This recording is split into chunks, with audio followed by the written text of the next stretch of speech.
வணக்கம். UPSC interview board கேண்டிடேட்ஸ்க்கு கேள்விகளை கேட்கும்போது அவங்க ரெகுலராக ஃபோக்கஸ் பண்ணக்கூடிய ஒரு ஏரியா எக்கனாமிக் டெவலப்மெண்டல் ஆப்பர்ச்சுனிட்டிஸ்.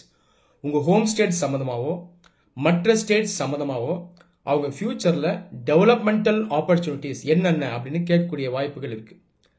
இந்த மாதிரி கேள்விகள் வரும்பொழுது நிறைய கேண்டிடேட்ஸ் எப்படி ஆன்சர் பண்ணுவாங்கன்னா, கரண்ட் அஃபேர்ஸ்லேருந்து ஃபேக்ட்ஸ், இன்ஃபர்மேஷன், கவர்மெண்ட் ஸ்கீம்ஸ் இதெல்லாம் மனப்பாடம் பண்ணிட்டு வந்து பேசுவாங்க. உதாரணத்துக்கு தமிழ்நாட்டில் ஃபியூச்சர் எக்கனாமிக் டெவலப்மெண்டல் ஆப்பர்ச்சுனிட்டிஸ் என்னன்னு கேட்டால் கரண்ட் அஃபேர்ஸில் படித்த ஸ்கீம் எல்லாம் சொல்லுவாங்க.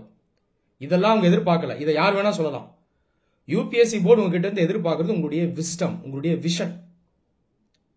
இன்னொரு தப்பையும் நிறைய பேர் பண்ணுவாங்க. அவங்களுடைய ஆன்சர் எப்படி இருக்கும்னா பெசிமிஸ்டிக்காக இருக்கும், பாசிட்டிவாக இருக்காது, நெகட்டிவாக இருக்கும். இந்த கேண்டிடேட்ஸோடைய அண்டர்ஸ்டாண்டிங் என்னன்னா, வெஸ்டர்ன் டெவலப் ஸ்டேட்ஸை கம்பேர் பண்ணும்போது இந்தியாவுக்கு டெவலப்மெண்ட் அப்படின்றது சந்தேகமானது. இந்தியாவுக்கு டெவலப்மெண்ட் இருக்கலாம், இல்லாமலும் போகலாம்.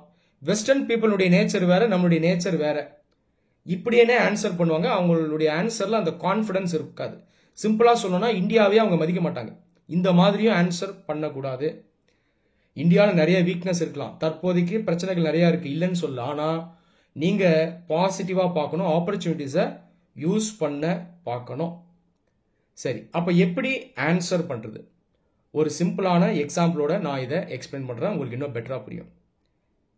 ராஜஸ்தான் ஸ்டேட் பற்றி கேள்வி வருதுன்னு வைங்க. ராஜஸ்தான் மாநிலத்தில் ஃபியூச்சரில் எக்கனாமிக் டெவலப்மெண்டல் ஆப்பர்ச்சுனிட்டிஸ் என்ன?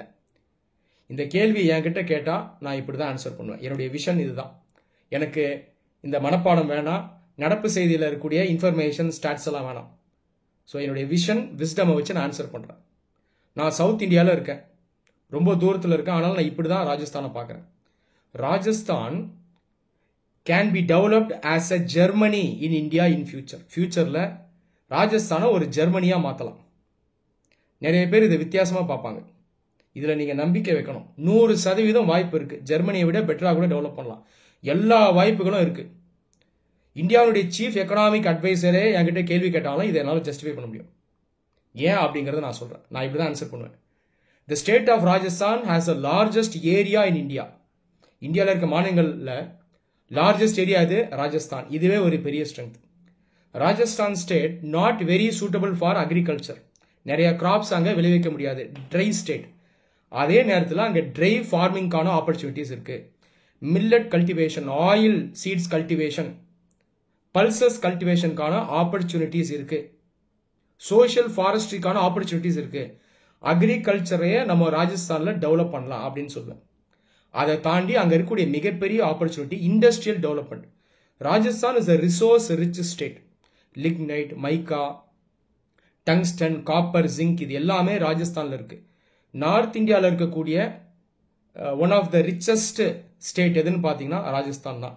இந்த மினரல் ரிசோர்ஸஸை யூஸ் பண்ணி ராஜஸ்தானை ஃபியூச்சரில் நம்ம ஒரு ஸ்ட்ராங் இண்டஸ்ட்ரியல் ஸ்டேட்டாக உருவாக்கலாம். நிறைய வாய்ப்புகள் இருக்குது. ஆட்டோமொபைல் இண்டஸ்ட்ரீஸ் கொண்டு வரலாம், எலக்ட்ரானிக் இண்டஸ்ட்ரீஸ் கொண்டு வரலாம், ஹெவி எலக்ட்ரிக்கல் இண்டஸ்ட்ரீஸ் கொண்டு வரலாம், கெமிக்கல் இண்டஸ்ட்ரீஸ் அங்கே கொண்டு வரலாம். அது இல்லாமல் ரயில்வே செக்டர் டெவலப்மெண்ட்டுக்கு ராஜஸ்தானில் நிறைய ஆப்பர்ச்சுனிட்டிஸ் இருக்குது. நிறைய ஸ்டார்ட் அப்ஸை உருவாக்கலாம். நிறைய இளைஞர்களுக்கு அங்கே வேலை வாய்ப்பு இருக்கு. எல்லாத்தையும் தாண்டி ராஜஸ்தானில் ஹிஸ்டாரிக்கலாக நீங்கள் பார்த்தீங்கன்னா அங்கே சயின்ஸை நம்மளால் பார்க்க முடியும். நீங்கள் எவ்வளோ பேர் கவனிச்சிருக்கீங்கன்னு எனக்கு தெரியல. ராஜஸ்தானில் மிகப்பெரிய ஃபோர்ட்ஸ் எல்லாம் இருக்கும். இந்த ஃபோர்ட் இருக்கு இல்லையா, இந்த ஃபோர்ட்டையே நான் ஒரு இன்ஜினியரிங் மிராக்கிளாக பார்க்குறேன், ஒரு இன்ஜினியரிங் மார்வலாக பார்க்குறேன். இதுதான் நாலேஜ். ராஜஸ்தான் போகிறேன், பெரிய பெரிய ஃபோர்ட் இருக்கு, நான் ஒரு இன்ஜினியரிங் மார்வலாக பார்க்குறேங்க. 500 வருஷம் முன்னாடி கட்டின ஃபோர்ட், அந்த அளவுக்கு சாதிச்சிருக்கு ராஜஸ்தான். அதால் ஈஸியாக ஃபியூச்சரில் ப்ரோக்ரஸ் பண்ண முடியும். எனக்கு நம்பிக்கை இருக்குது, கண்டிப்பாக ப்ரோக்ரஸ் ஆகும். இப்படி தான் ஆன்சர் பண்ணணும். அதே நேரத்தில் சேலஞ்சஸ் இருக்குது. எஜுகேஷனை கொண்டு போகணும், ஸ்கில்லிங் பண்ணணும், இந்த யங்ஸ்டர்ஸை நம்ம ப்ராப்பராக எம்ப்ளாய் பண்ணணும், ரிசோர்ஸஸை ப்ராப்பராக டேப் பண்ணணும், ப்ராப்பரான கவர்மெண்ட் பாலிசிஸ் தேவை. அது இல்லாமல் ராஜஸ்தானும் மற்ற ஸ்டேட்ஸும் ப்ராப்பராக கோஆர்டினேட் பண்ணி வேலை செஞ்சாங்கன்னா ராஜஸ்தான் இந்தியாவில் ஒரு மிகப்பெரிய இண்டஸ்ட்ரியல் பவராக மாற முடியும். இதனால் மற்ற ஸ்டேட்ஸும் இதனால் பெனிஃபிட் ஆவாங்க. இப்படி தான் நான் ஆன்சர் பண்ணுவேன். இந்த மாதிரி தான் நீங்கள் எல்லா ஸ்டேட்ஸ்க்கும் ஆன்சர் பண்ணணும். நன்றி.